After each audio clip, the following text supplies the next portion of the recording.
Hello, it's Deborah Richards here again from Madison's Residential and bringing you my latest thoughts on a topic that I thought might be of interest to you, and that is all about schools. Of course, Tunbridge Wells is renowned for its excellent schooling system. We sit in the Kent Grammar School system, and of course 11 plus results are out this week. So I remember keenly from my eldest, who's now 20 and at university. He was at schools of Summerhill having a lovely time and really wanted to go to one of the grammars. Absolutely had the ability and capability to go there, didn't have him tutored at all, sat in reflected glory of just my son being pretty smart and calm, and he got his maximum score and got to pick which grammar school he went to. Back in those days when he went, the grammar schools were what was called super selectives. So, or not all of them, but some of them were. So what that meant was as long as you lived in Kent, they would take the highest scores and you could get on based on your score. So Archie did really well, could have got into any of the top grammars. It's all changed a bit now, of course. You have catchment grammars. And what that means is you have to live in catchment of those particular schools to be able to get in. You have to pass your 11 plus, but you have to live in catchment. So Judd School and the Skinner School both now catchment grammars. So what we tend to find is, therefore, as you can imagine, school property prices close to those catchment grammars has gone up if you have children approaching 11 plus age. So the grammar schools, of course, sit in the St John's area of Tunbridge Wells and then out towards Tunbridge, so sort of Bidborough way. You've got some excellent grammars there, both for boys and girls.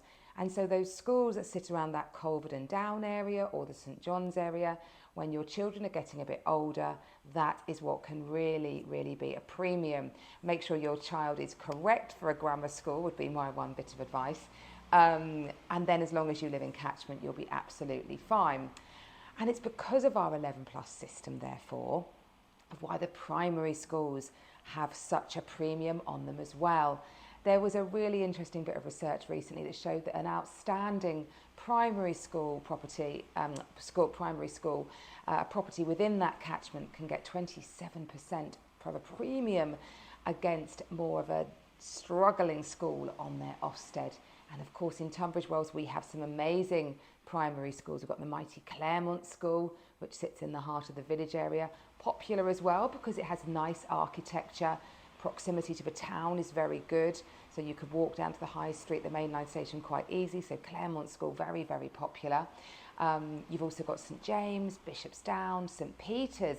Now they've obviously moved to their new site out on the Hollyfields estate, which has been great. They before had a little school on Windmill Street. My son went there for a few years, and they didn't have enough physical classrooms for the number of academic years that they had. So twice a year the kids would be graded and kind of kept down or pushed up with the next year group. So the fact they've got their new really attractive school on that Hollyfield site has pushed a premium up on all those properties that surround that.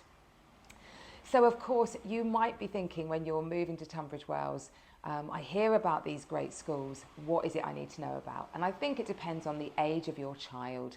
There is no doubt that if you have someone who is pregnant or their first child is anything up to about the age of 3, then that is when you are going to get your maximum premium price for a property within the school catchment. If your child is already at that school, as long as you live within 2 miles and you have any more children, then the siblings will go. They will take priority against all other children. Really interesting thing happened, it must be about 5 or 6 years ago now, where there was a bit of a baby boom had happened. There were too many youngsters coming up to start school. So the council told many of the primary schools, you need to do an extra form intake. So Claremont has a 2-form intake. They had to do a 3-form intake, and so on and so forth across the schools in the area. And then properties that would have all day long fallen into that catchment suddenly their children didn't get in, because as then the children from that 3-form intake went up the school and they went back to their 2-form intake, there weren't enough places for all the siblings.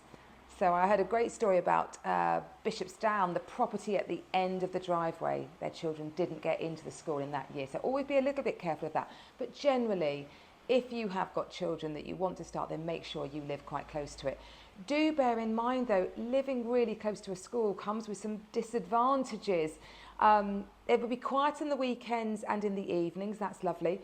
But in term time, around those school drop-offs time, you know, you might find your driveway is blocked in from a parent dropping their child off. You will have a lot more noise, litter goes up in those areas around a school. So just bear in mind, do I want to be that close? Do I really want to bank my place, or do I want to be a little bit further away? Of course, once all your children are in, you can live wherever. You just have to contend with a longer commute. And I think, quite interestingly, my youngest now goes to the Mead, which is on Frant Road. And my elder two went to schools at Summerhill. Excellent school. I couldn't face the journey again when we had my late surprise third child. But what's lovely I've found is going to the Grove, which is my nearest park, and there will always be a friend from her school there. So sometimes it's lovely to think, as soon as my children are in, I'm going to move away. And indeed, many, many parents have said that. Research once, 45% of parents said, as soon as my children are all in, I'm going to move away from the school.